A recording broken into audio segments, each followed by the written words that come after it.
आज कृष्ण जन्माष्टमी है। कल मुझे याद दिलाया कोई विशिष्ट प्रकार का त्योहार आता है तब भी आप उस पर कुछ नहीं बोलते हैं। मैंने कहा मुझे कृष्ण जन्माष्टमी मना करके क्या करना है?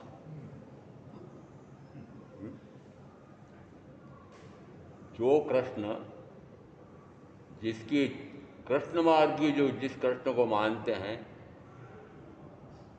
क्या मैं भी वही मानता हूँ? कृष्ण मार्गियों के कृष्ण अलग हैं। रामावतार फिर कृष्णावतार, तो सोचो कि वो जिस समय कृष्ण हुए थे अवतार रूप में, तो कृष्ण को अवतार रूप में मान करके आज कृष्ण जन्माष्टमी मनाना,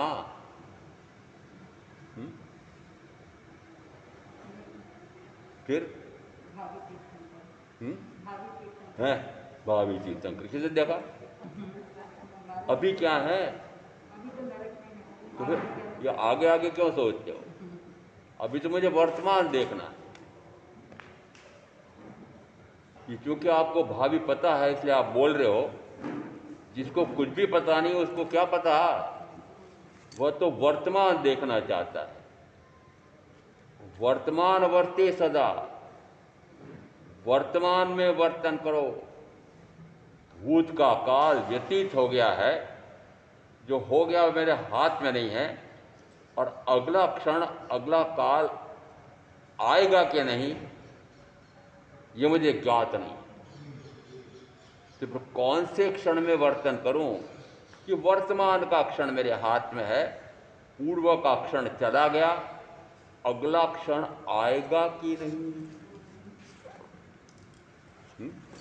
पता है अगला क्षण आएगा कि नहीं? तब भी 1 महीने की, 1 वर्ष की, 5 वर्ष की, 25 वर्ष की योजनाएं बनाते हैं। 7 7 पीढ़ी तक धन खाए इतने बड़ी बड़ी योजनाएं बनाते हैं। किसके लिए बना रहे हो? अरे जब ये कहा जाता है कि इस मनुष्य शरीर का किसी भी जीव के शरीर का एक क्षण का भरोसा नहीं है। एक चींटी अपने उस संतान के मुंह में छोटा सा दाना लेकर के और बिल में जा रही है, आपकी कार के पहिए के नीचे, आपके जूतों के नीचे, आपके पैर के नीचे चलते समय स्वाहा, उस समय याद रखते हो? भावी तीर्थंकर वस्तुतः वर्तमान की महत्ता है। वर्तमान की क्यों? कि जो काल व्यतीत हो गया, मुझे इतिहास जान करके क्या करना है? क्या करना है? इतिहासकार जो इतिहास लिखते हैं, वह जिस समय जिस प्रकार का राजा होता है उस राजा के को प्रसन्न करने के लिए उस प्रकार का इतिहास लिखता है। तो वह इतिहास क्या काम का? अपना इतिहास, अपने इतिहास को याद करूं क्या? क्यों करूं? क्यों करूं? चला गया चला गया। यदि इतिहास से अपने पूर्व काल से यदि कोई बोध लेना चाहते हो, तो जो मैंने आत्म साधना में काल व्यतीत किया है उसका स्मरण करो और पुनः उसी प्रकार में रहूं, यह निश्चय करो। और जो काल मेरा पापाचार में व्यतीत हुआ है उसका क्या करोगे? पश्चाताप धिक्कार करोगे। तो इतिहास मात्र इस काम का है कि पूर्व के काल में, इस वर्तमान के भव के पूर्व के काल में मैंने कहाँ कहाँ गलतियां की है, कौन कौन सा पापाचरण किया है, याद आता है। और कहा जाता है कि वस्त्र पर धब्बा लग जाए तो तुरंत धो लो तो वो उतर जाता है, और यदि पड़ा रह जाए तो ऐसा गाढ़ हो जाता है कि रोए धुलता नहीं है। उसी प्रकार से हमारे किए हुए पापों का संदर्भ में मानना कि जो पाप किया है वह प्रथमतः तो आपने उस पाप को पाप माना नहीं। माना तो फिर वापस वो आप कैसे कर रहे हो? जो पाप को पाप माने और पाप का फल दुर्गति माने, नरक की गति में ले जाने वाला माने, वो फिर से पाप करेगा। तो कहां पाप को पाप माना आपने? पाप को पाप माना नहीं और पुण्य को पुण्य माना, उल्टा। अरे पाप को पाप मानो तो पश्चाताप धिक्कार आएगा, वो धुलेगा। और पुण्य करके फूले नहीं समा रहे हो, इसलिए कि पुण्य से सुगति मिलती है, शरीर संबंधी इंद्रिय संबंधी सुख मिलते हैं, बड़े लुभावने होते हैं। वस्तुतः ये पुण्य और पाप दोनों ही चिंतन करने की आवश्यकता नहीं है। मात्र पाप किया है तो उसका पश्चाताप धिक्कार करके और निश्चय करो कि अब मुझे इस प्रकार का पाप नहीं करना। तो फिर वह पाप निरंतर मंद मंद मंद मंदतर मंदतर मंदतम बंद बंद ऐसा हो रहा है नहीं। गाढ़ से गाढ़तम पाप हो रहे हैं। रुके हो पाप से? और कभी ये सोचा कि क्या पाप करने के लिए मनुष्य भाव मिला है? अरे पाप तो न जाने कितने कितने भवों से करता आ रहा हूं, परंतु वर्तमान में यदि ऐसा अमूल्य रत्न चिंतामणि जैसा मनुष्य भाव मिला, केवली परमात्मा की वाणी मिली, सदगुरु का योग मिला, और फिर भी पाप कर रहा हूं, कभी विचार आता है कि क्या कर रहा हूं?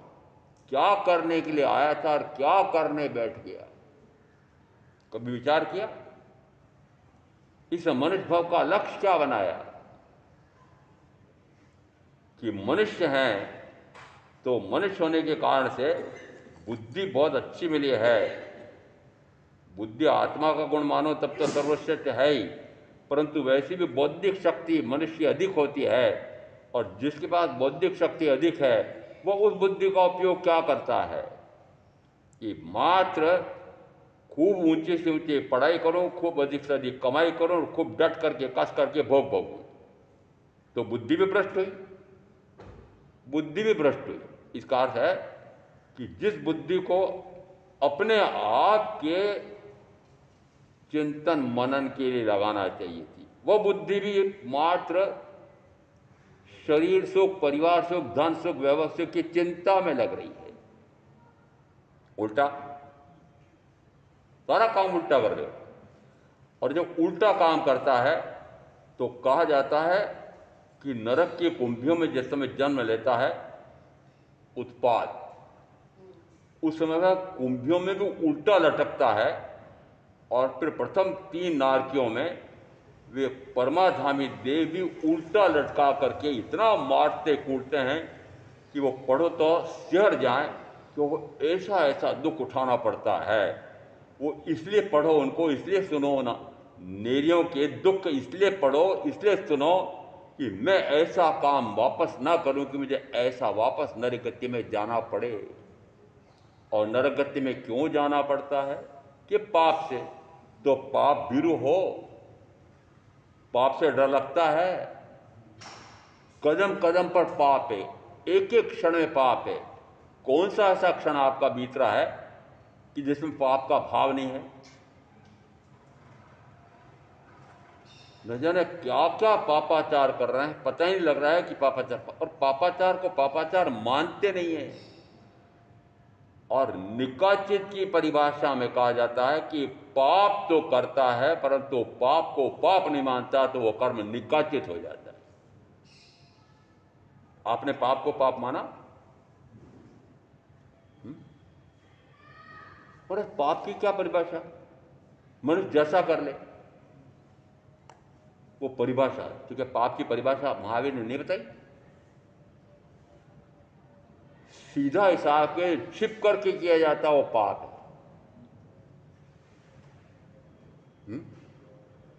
जो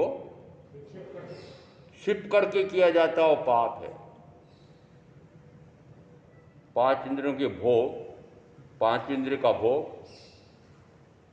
रात में छिप करके, तो छिप करके कर रहे, इसका मतलब पाप है। समझ में आता है? परिभाषा तो है। और पाप है ना, उस समय किस प्रकार का दुर्भाव होता है, कितना भयंकर से भयंकर, मैं इसका ऐसा कर दूं, मैं इसका ऐसा कर दूं, मैं उसका ऐसा कर दूं, क्या कर दूं, मुझे उसने इतना दुखी किया है, मुझे उसने इस प्रकार से परेशान किया है, उसको मार डालूं।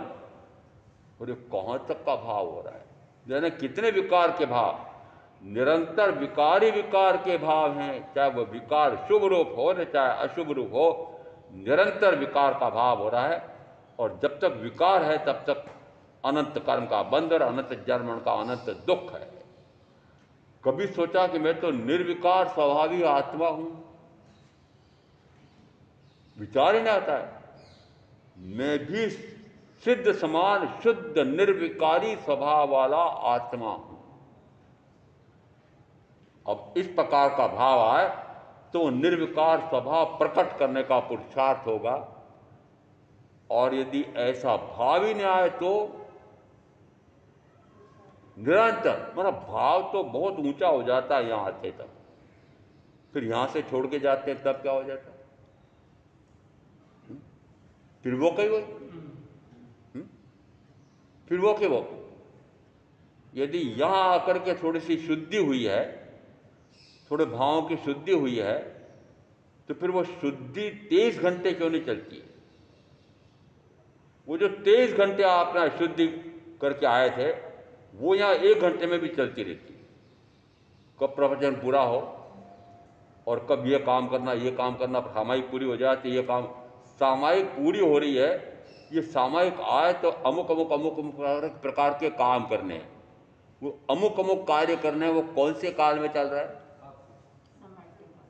वो सामायिक है।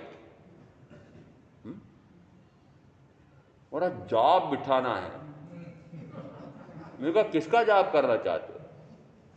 आत्मा का जाप जपोगे क्या? मैं आत्मा हूं, शरीर नहीं। 1 घंटा यही जाप कर लो ना, 12 घंटे 8 दिन पर्यूषण में मैं आत्मा हूं, शरीर नहीं, मैं आत्मा हूं, शरीर नहीं, मैं आत्मा हूं, शरीर नहीं, इसका जाप कर लो। करोगे? नहीं।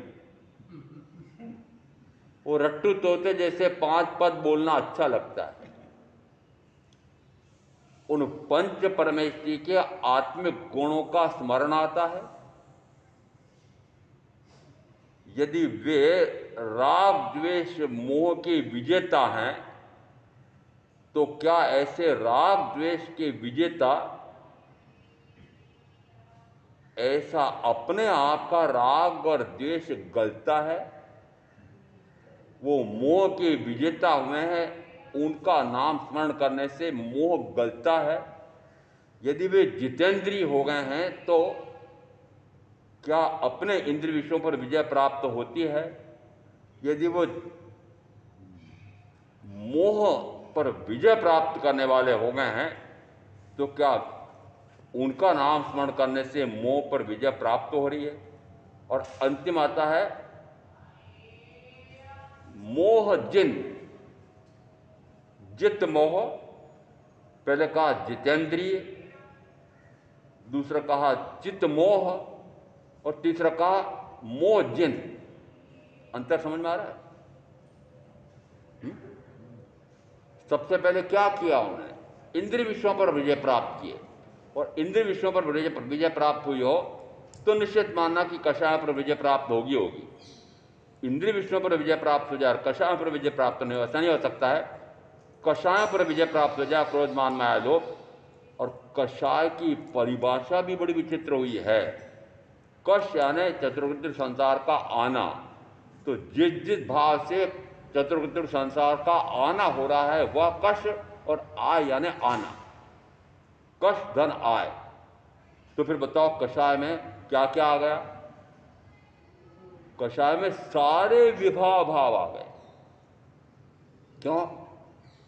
क्योंकि पुण्य भी गति में ले जाने वाला है और पाप भी गति में ले जाने वाला है। तो चतुर्विध संसार का आना हो रहा है, वो बढ़ रहा है।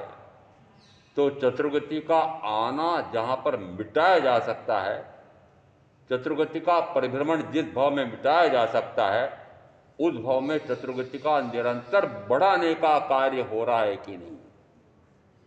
कृष्ण जन्माष्टमी मनाना है, कौन से कृष्ण की जन्माष्टमी मनाऊं? वो नंदलाल, यशोदा के लाल, उनकी मनाना है क्या? मैंने साहित्य रत्न में, दूसरा वर्ष था साहित्य रत्न का अंतिम वर्ष, उस समय हमको एक पूरा प्रश्न पत्र ऐसा होता था कि आप अपनी पसंद का महाकवि ले लो, एक प्रश्न पत्र पूरा होता था। तो मैंने सूरदास को लिया। फरीदाबाद यहीं के। सूरदास की अर्थ क्या निकल रहा है? सूरदास ने क्या गाया? कृष्ण लीला गाई ना। जो कृष्ण लीला गाई वो कौन से कृष्ण की लीला गाई है? अब कृष्ण के पता नहीं कितने रूप हैं। बाल कृष्ण भी है, रास विहारी कृष्ण भी है, बांके बिहारी भी हैं, गोपाल कृष्ण भी हैं, फिर राजा वासुदेव भी हैं, कृष्ण के संहारक भी हैं। ये सारे याद आते हैं। वो भावी तीर्थंकर है। आपने देखा क्या? अपनी भाभी का पता लगाया? अरे अपनी भाभी का पता लगाया क्या? वो भविष्य में तीर्थंकर होने वाले हैं। और अब मैं पूछूं आप क्या होने वाले हो अगले भाव में? और आप सबको पूछ रहा हूं कि अगले भाव में आप क्या होने वाले हो? नरक के नेरिए?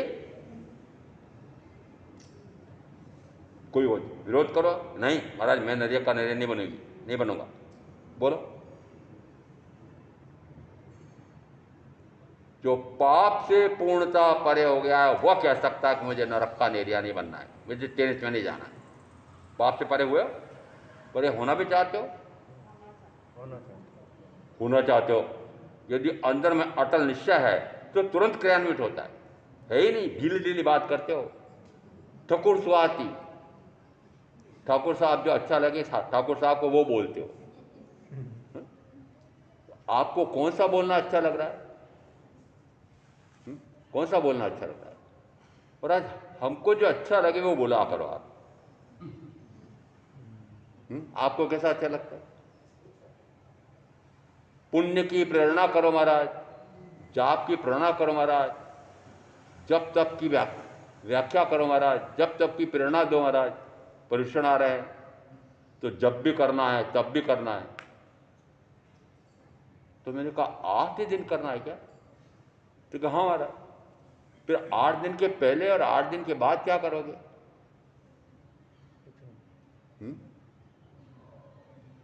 पहले और बाद का क्या होगा? क्या 8 दिन के उस साधना से जन्म से मुक्ति का उपाय मिल जाएगा? तो फिर आगे 8 दिन के बाद क्या करोगे? उस उपाय को पक्का करोगे? पक्का करोगे? नहीं, वापस वो क्यों? त्योहार मनाते हैं मात्र 8 दिन के, आप मात्र त्योहार मनाने के लिए। और त्योहार तो प्रतिदिन मनाया नहीं जाता है, तो त्योहार में तो सब लोग आते नहीं हैं। तो फिर 8 दिन के त्योहार मनाने के लिए दुगुनी तिगुनी संख्या हर स्थानक में, हर धर्म स्थान में।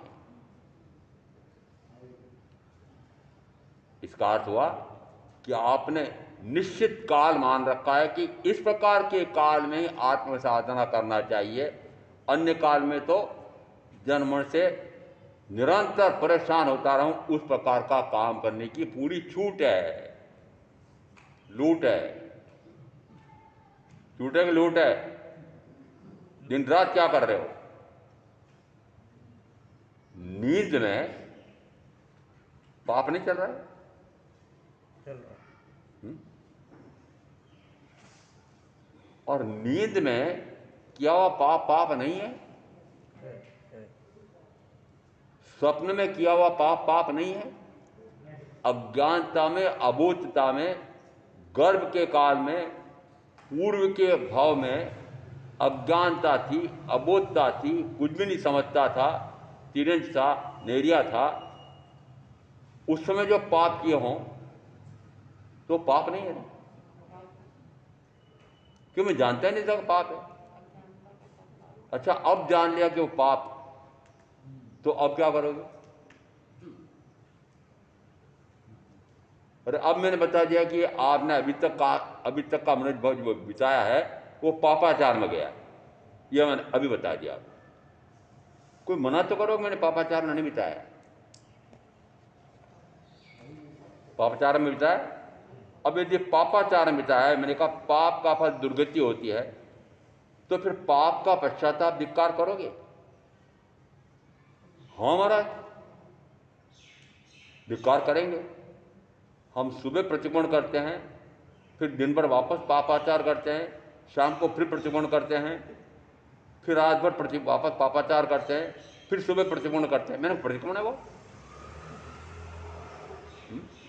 प्रतिक्रमण है। ये श्रावक श्राविका जब मुझे कहते हैं ना मैंने प्रतिक्रमण करना है, मैंने कहा श्रावक श्राविका का प्रतिक्रमण होता है। जिस पाप को पाप माना है और पाप को धिक्कारा है, फिर पाप को धिक्कार करके अब वापस क्या करते हो? 8-5 याद रखो पक्का। व्याख्या प्रगति, जो तथाकथित श्रमणोपासक, जिसके अभी किसी प्रकार का त्याग प्रत्याख्यान नहीं है, वह क्या करता है? तो कहा वर्तमान के पाप का संवरण करता है, पूर्व के पाप का पश्चाताप धिक्कार करता है और अनागत काल का प्रत्याख्यान करता है। वर्तमान के पाप की तो आलोचना करता है, विगत काल के पापों का प्रायश्चित धिक्कार करता है और अनागत काल का, बोलो ना, करते हो। अच्छा, अनागत काल ने आगे वाले काल का प्रत्याख्यान किया, तो फिर आगे वाले काल में वो पाप नहीं कर रहे?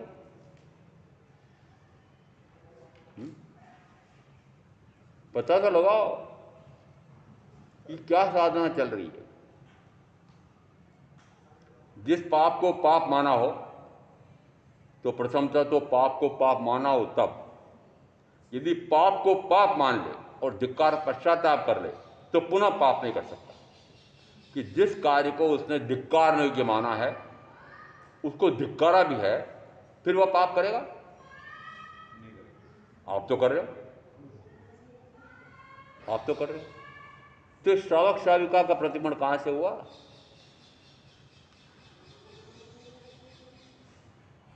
हुआ क्या महाराज? थोड़ा बहुत करते, 8 दिन करने के लिए आएंगे, तो पहले आप तो भूमिका ऐसी बना रहे हो। मैंने कहा नाटक करने वालों के लिए करूँगा, वो 8 दिन का नाटक करेंगे। आप 4 महीने का 5 महीने का नाटक कर रहे हो बाद में। अरे चातुर्मास के बाद क्या करोगे, ये भी तो पूछ रहा हूँ।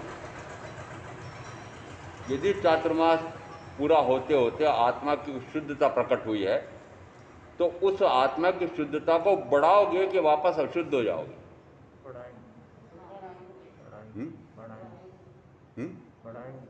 तो फिर 4 साल का हिसाब बताओ।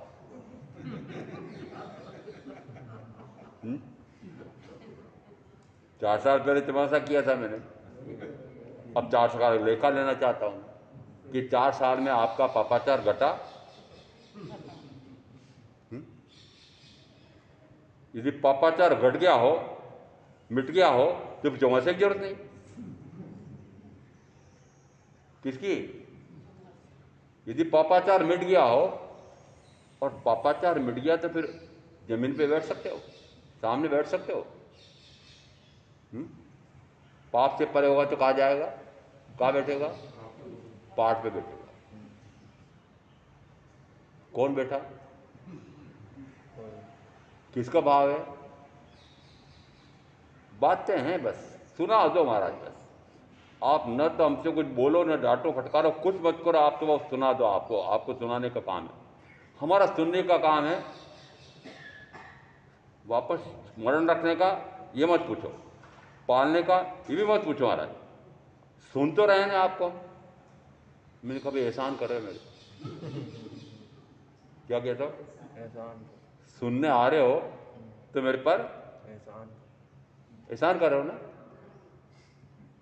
हाँ हाँ, अर्थ क्या निकल रहा है? अर्थ ये निकल रहा है कि जो आपकी गतिविधि चल रही है, एक एक क्षण की गतिविधि का पता लगाओ कि वह क्षण मेरा किस प्रकार का बीता है। उस क्षण में मैंने पाप किया है कि पुण्य किया है, कि विशिष्ट पुण्य किया है, या पुण्य से भी परे मात्र शुद्ध स्वभाव में रमण किया है। अब मैं रमण की बात करता हूँ। शुद्ध स्वभाव का ज्ञान होना, शुद्ध स्वभाव का भान होना, ये तो भूमिका है। केवली प्रज्ञप्त वाणी सदगुरु के माध्यम से सुन करके शुद्ध स्वभाव का ज्ञान होता है कि ऐसा मैं शुद्ध स्वभावी चैतन्य स्वरूप सिद्ध समान आत्मा हूँ। ये ज्ञान हो गया, भान हो गया। आगे उस शुद्ध स्वभाव में रमण है। यदि शुद्ध स्वभाव में रमण है तो उस समय मान लो न तो शुभ है न अशुभ है, वह क्षण निर्जरा का क्षण है, जिसमें कोई विकार नहीं है। शुभ वाला विकार भी नहीं है, अशुभ वाला विकार भी नहीं है। निर्विकार अवस्था प्रकट हो, तो निर्विकार अवस्था प्रकट करने का कितना पुरुषार्थ हो रहा है? शून्य शून्य। अभी सुन रहे हैं, उस समय क्या निर्विकार स्वभाव प्रकट हो रहा है? नहीं। शब्द रूप सुना है, शब्द रूप सुना है, शब्द के साथ रहा हुआ निहित भाव समझा क्या? नहीं। तो मात्र उस तोते को रटाया। कोई भी आए घर में तो हे तोता बोलना राम राम, तो उसकी प्रकृति की इस प्रकार की है, वो जैसा उस तोते को रटा दो वो बोलता रहता है। जैसे ही घर में कोई प्रवेश करता है, आने वालों क्या कहता है? राम राम। तो राम का रहस्य जानता है वो, नहीं आत्मा राम को समझा वो। नहीं समझा हुँ? नहीं तो आप जो बोल रहे हो राम, आत्मा राम, आपने उस आत्मा राम का शब्द का अर्थ समझा, मर्म समझा, रहस्य समझा? क्या उस आत्मा राम में रमण हो रहा है? समझ नहीं तो फिर समझा तोता जैसा बोलता हूं, तो तोते जैसा काम हो रहा है। तोता ज्ञान, थोता ज्ञान, पोथा ज्ञान, कितने प्रकार के? कितने प्रकार के? सबसे बड़ा कौन सा ज्ञान? पोथा ज्ञान। मेरे पास कौन सा है? पोथा ज्ञान है, खाली पोथा ज्ञान है। नहीं आत्मज्ञान आत्मज्ञान हुँ? आत्मा का ज्ञान आत्मज्ञान है कि नहीं? है। और आत्मज्ञान ना हो तो वह प्रवचन देने का अधिकारी नहीं है। 6-2 6-5 व्याख्या प्रकृति सूत्र में आया है, आचारांग सूत्र के प्रथम सूत्र में, कि जब तक वह आगमज्ञ मुनि आया, उसमें आगमज्ञ मुनि राग द्वेष से रहित निष्पक्ष आगमज्ञ मुनि धर्म का आख्यान करे। किसको पाठ से दिया? आगम का ज्ञान हो। आगम का ज्ञान तो तोता ज्ञान भी हो सकता है, पोता ज्ञान भी हो सकता है। उसके साथ उन्होंने कहा वो सम्यक दृष्टि आगमज्ञ मुनि, और सम्यक दृष्टि हुआ है, सम्यक ज्ञानी हुआ है। सम्यक ज्ञानी सम्यक दृष्टि हुआ है तो सम्यक चारित्र हुआ है, वो मोक्ष के मार्ग पर है। तो जो मोक्ष के मार्ग पर आरूढ़ है, उस मोक्ष के मार्ग पर चल करके आत्मा का आनंद का प्रकाश हो रहा है, तो वो बता सकता है कि ऐसा आनंद है। उस आनंद का अनुभव तो किया नहीं और आनंद की शाब्दिक व्याख्या करेगा, सुनने वालों को कुछ भी समझ नहीं आएगा। वो आनंदानुभूति में निरंतर विहरण करता है क्या, तो समझो कि उसकी वाणी समझ में आएगी और उस प्रकार का श्रोता सुन करके समझ करके वह आनंद की अनुभूति कर सकता है। पर आपने आनंद सुख किसमें माना है? 5 इंद्रियों के विषय सेवन में, परिजनों के माध्यम से मिलने वाले सुख में, धन वैभव के सुख में, उसमें आपने आनंद सुख मान रखा है, तो आत्मा का सुख, आत्मा का आनंद का अनुभव आ नहीं सकता। जिस समय इतने रूप है कृष्ण के, तो अब कृष्ण कब हुए थे? कृष्णमार्गियों के अनुसार तो बहुत पहले हुए थे।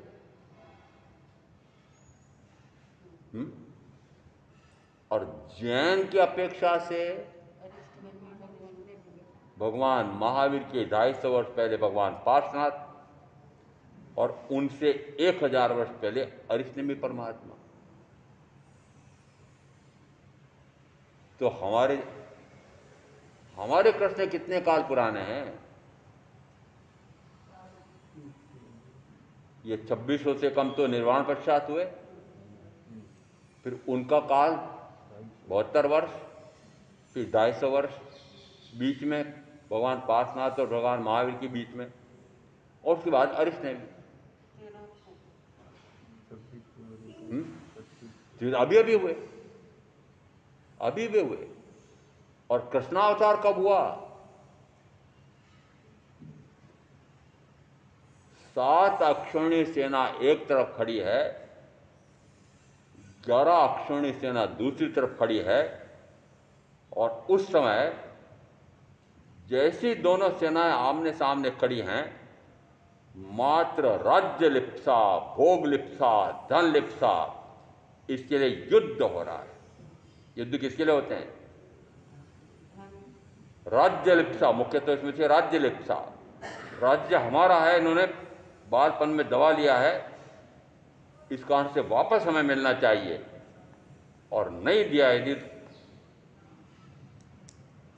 नहीं दिया है तो युद्ध लड़ करके प्राप्त करो, तुम्हारा अधिकार है, तुम्हारा अधिकार है।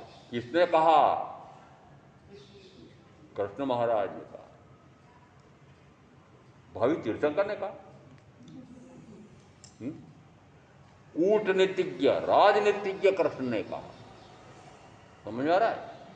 जिस समय जो भूमिका है वो देखो, कूटनीतिज्ञ, कूटनीतिज्ञ यानी एक सिद्धांत, हमारे महात्मा गांधी भी कहते हैं, अन्यायी के साथ अन्याय का सहन करना, अन्याय को बढ़ावा देना है, इसलिए अन्यायी का अन्याय सहन मत करो, उससे युद्ध करो, मुकाबला करो। महावीर की शिक्षा है, ये महावीर की शिक्षा है। बताओ, जमीन आसमान का तरह है कि नहीं? जिस समय दोनों तरफ सेनाएं खड़ी हुई हैं, और उस समय गांडीवधारी अर्जुन, तो गांडीवधारी अर्जुन नहीं, सम्यक दृष्टि अर्जुन, उसी भाव में मोक्ष जाने वाले। ओहो, मेरे विश्व पितामह, मेरे पितामह खड़े हैं, मेरे गुरु द्रोणाचार्य खड़े हैं, मेरा भाई कर्ण खड़ा है, ये मेरे सारे कौरव भाई खड़े हैं, ये सारी प्रजा खड़ी है, और मैं ऐसी इस सब का संभार करके और राज्य सुख भोगूं? मुझे नहीं चाहिए ऐसा राज्य। जिस समय गांडीव फेंक देते हैं, कौन? अर्जुन। अर्जुन। उस समय कृष्ण महाराज बोध देते हैं, और वो जो बोध देते हैं वो गीता का उपदेश एक 4 पंक्तियों वाला है। मैं तो मात्र हिंदी समझ सकता हूं तो हिंदी बोलता हूं। क्या उपदेश दिया?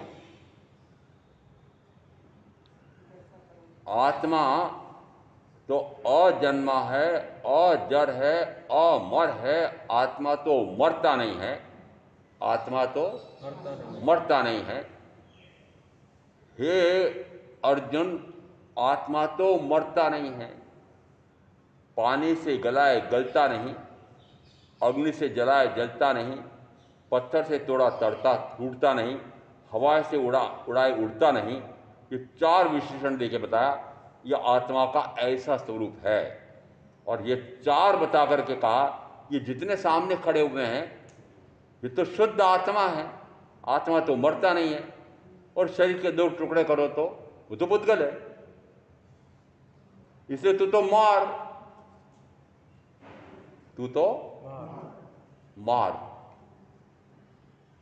यह उपदेश एक कसाई ने सुना। किसने? कसाई। कसाई ने सुन करके, और एक मोटा ताजा बकरा उसको मैदान में खड़ा किया, कटार उसके गर्दन पर रखी, और अब वो बोल रहा है, हे बकरे, तू तो अजर अमर अविनाशी आत्मा है और ये शरीर तो पुद्गल है। अब इस पुद्गल के मैं दो टुकड़े करूं तो तुझे क्या फर्क पड़ता? तो पुद्गल है, और दो टुकड़े कर देता है। किसके उपदेश से किया? कृष्ण महाराज के उपदेश से। समझ में आ रहा है? सही है? भारी तीर्थंकर। अरे वर्तमान देखो, वर्तमान में क्या किया है? वर्तमान में कि 18 अक्षौणी सेना का संहार किसके कारण? उकसाया किसने? प्रेरणा किसने दी? अन्याय का मुकाबला करो, अन्याय के अन्याय को सहन मत करो। ये वाक्य किसने बोले? महावीर ने बोला। महावीर के प्रति इतने लोग अन्याय कर रहे थे, महामुनि महावीर कर रहे थे, फिर महावीर ने प्रतिकार किया। तो बताओ महावीर में और कृष्ण में कितना भयंकर अंतर है। दोनों बराबर हैं। ये वर्तमान में तीर्थंकर हो रहे हैं, वो भविष्य में तीर्थंकर होंगे। अरे वर्तमान क्या है? वर्तमान देखो, वर्तमान। और वह कृष्ण जो नरकगामी हुआ हो, तो क्या बोध लोगे? क्या बोध लोगे? और इतना पापाचार किया कराया, स्वयं भी किया है। संसार अपेक्षा से यदि कंस को, वो कंस को, उसकी भी कहानी बड़ी विचित्र है। जिस समय ग्वाल ने मटकी में मक्खन भर करके और कृष्ण की राजधानी में पहुंचाती थी, उस समय अपने संगी साथियों को, ग्वाल वालों को कृष्ण उकसाते थे, लूट लो इनका मक्खन, इनका मक्खन लूट लो। क्यों कहते थे?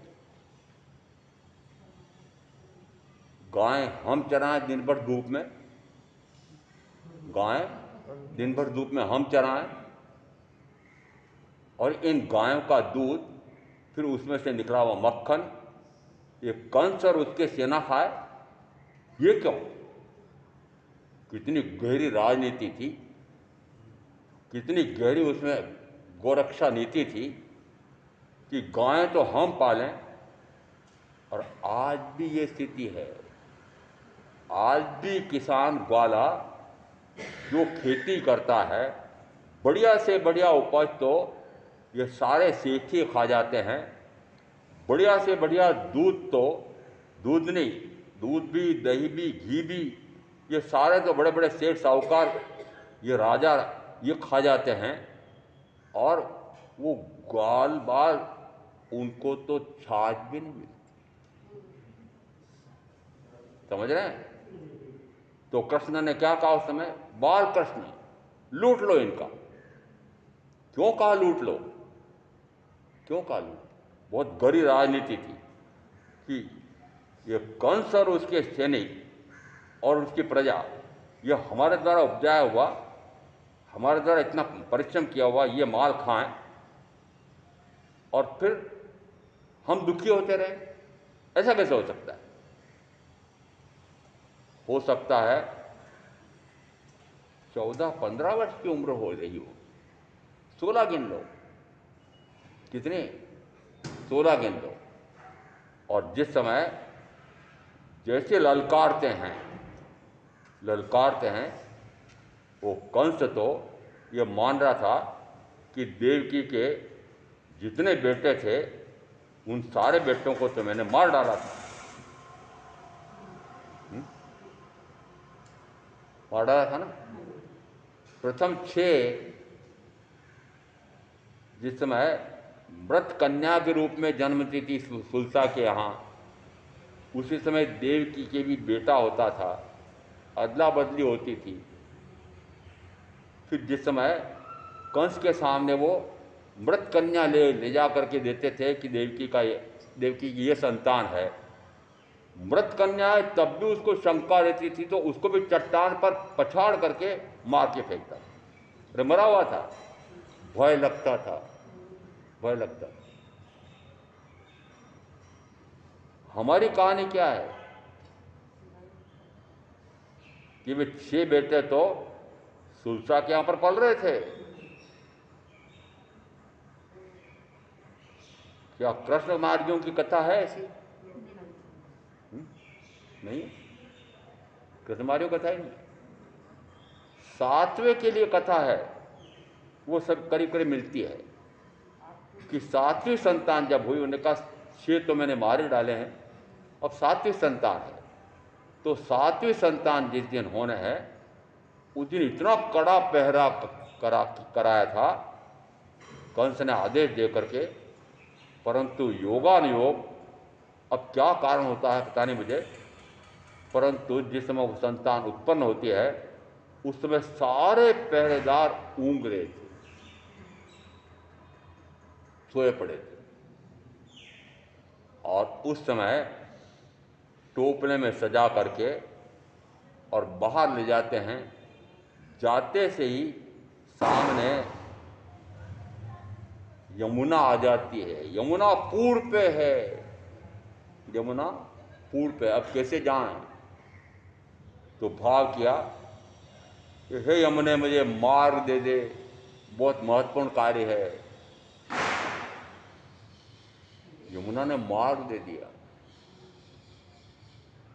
वापस लौट करके आए, फिर यमुना पूर्व पे है, मुझे वापस सुरक्षित पहुंच जाना है। रात्रि सूर्योदय होने के पहले पहले मुझे वापस कारागृह में पहुंच जाना है। यमुना ने मार्ग दे दिया। कहाँ ले गए संतान को? नंद बाबा, गोपुरी, गोपालन करने वाला सारा गांव गोपालक है। आज है क्या ऐसे गांव? और उस प्रकार की गायें भी हैं क्या?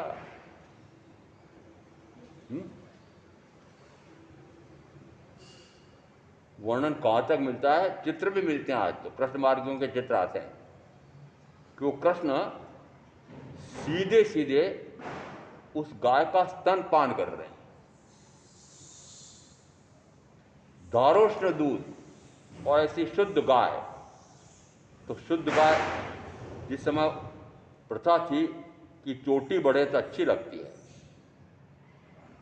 उस समय कृष्ण कन्हैया माँ को कहते हैं, ये मेरी चोटी कब बढ़ेगी? अब तो मैं सारे भूल गया, पता नहीं कितने मुझे पद याद थे, कितने कंठस्थ थे। तो क्या कहती थी माँ? ये काली कजरी गाय का दूध पिएगा तो चोटी बढ़ेगी।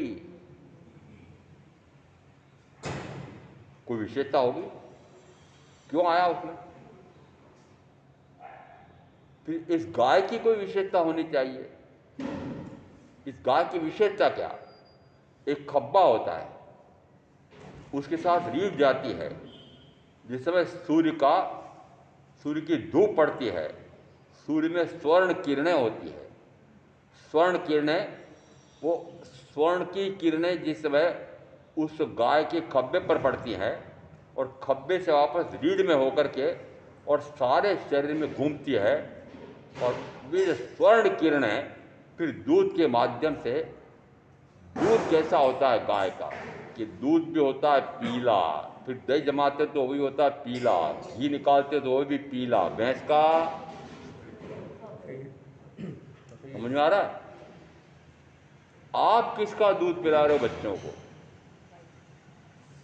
काली कलुटी भैंस, बुद्धू, माँ मूर्ख, माँ गंदी, जरा सा कीचड़ दिखे धड़ से उसमें चली जाए। और वो कृष्ण की गाय यदि गीला है तो गीले में पाँव नहीं देती। इतनी स्वच्छ और इतनी बुद्धिमान कि मैं पीछे चल रहा हूँ, वो गाय आगे चल रही है। मेरे पश्चात को सुनकर के मुझे आगे चलने वाली गाय रास्ता दे दी थी। ये मैंने व्यायाम करते समय देखा। कितनी बुद्धिमान। भैंस खड़ी बगुराए, यदि आपके वाहन चल रहा हो, कार चल रही हो और आगे भैंस आ जाए तो कितने बजाते रहो। भैंस खड़ी बगुराए, अर्थ क्या निकल रहा है? वो आराम से खड़ी है, परवाही नहीं उसको। तो भोंदू है, बुद्धू है, काली कलौटी है, गंदी है, दूध कैसा है? कौन सा दूध पिला रहे हो? और वह तो भैंस है।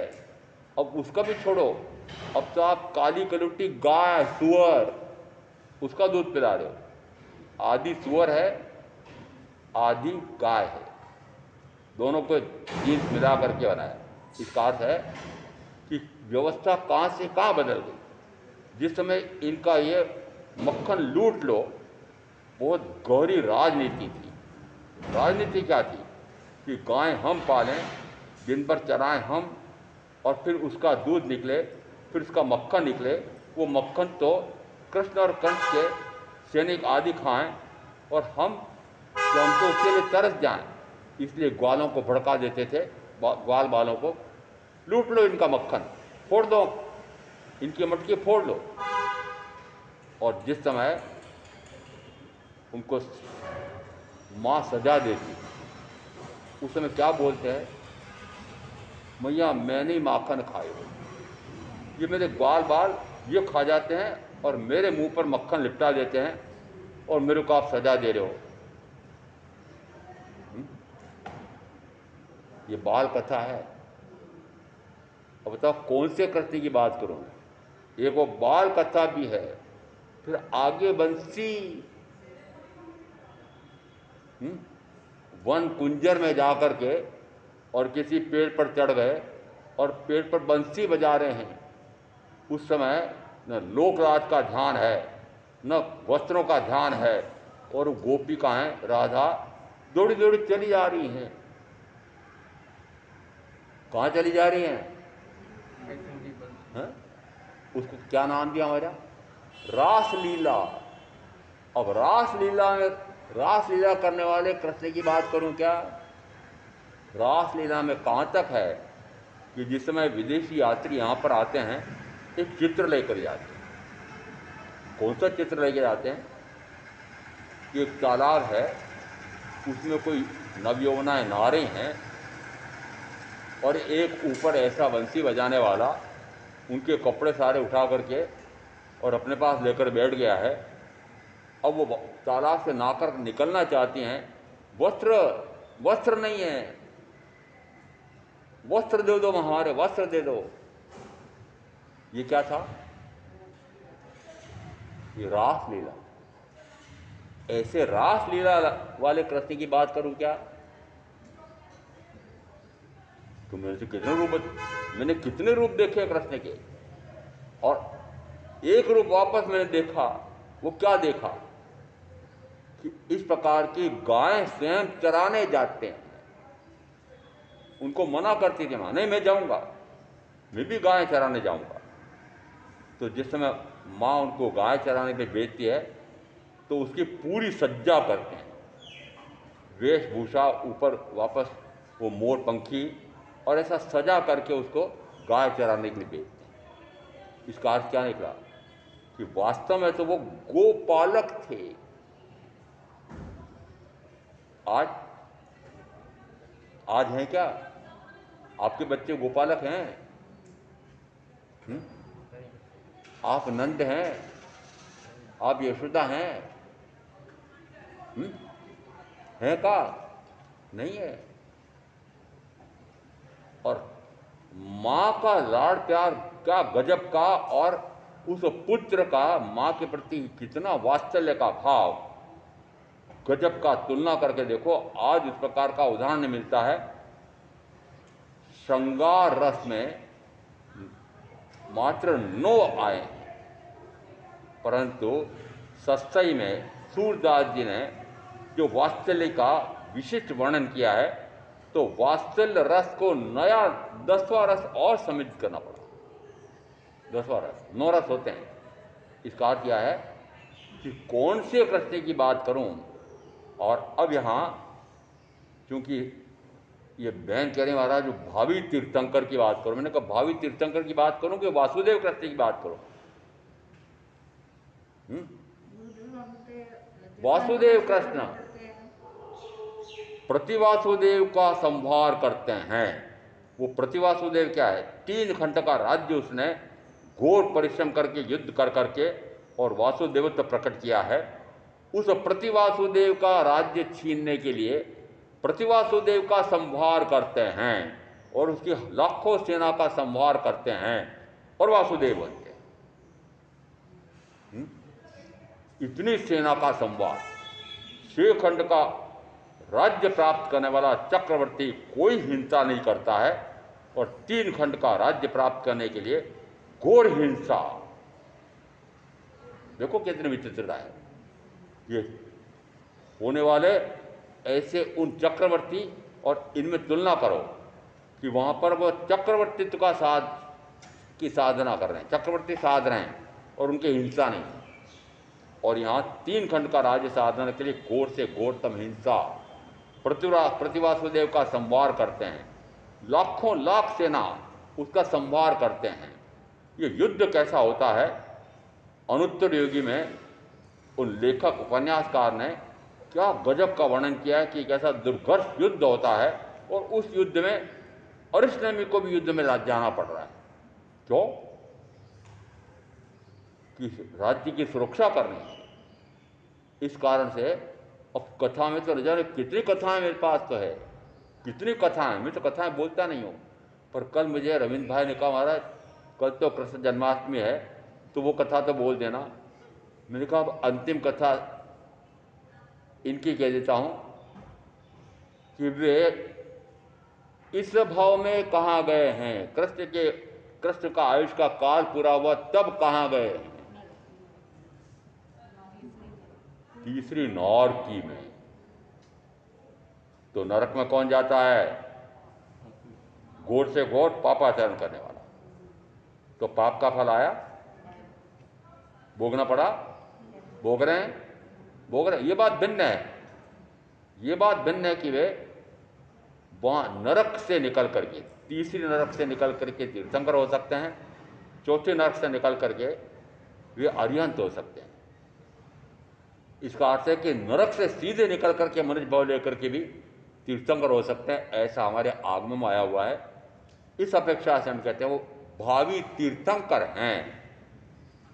भावी है ना, वर्तमान क्या है? नरक की यातना झेल रहे हैं। ये नरक की यातना झेल रहे हैं। मैंने क्यों कहा कि जो जो पापाचरण किया है, कुटिलता की है, युद्ध लड़ाया है, 18 अक्षौणी सेना का संहार कराया है। कितनी अक्षौणी का पता नहीं कितनी बड़ी लंबी कितनी सेना होती होगी। इतनी सेना का संहार किसके कारण हुआ? किसके कारण हुआ? जिस समय अर्जुन ने गांडी फेंक दिया, उस समय उन्होंने क्या उपदेश दिया, और वो गीता का उपदेश है। वो गीता का उपदेश कब दिया गया था कि जिस समय दोनों तरफ ये सेनाएं सजी हुई है, और सेना सजी हुई है, और उस समय गांडीधारी अर्जुन ने गांडी फेंक दिया, मुझे ऐसा युद्ध नहीं लड़ना।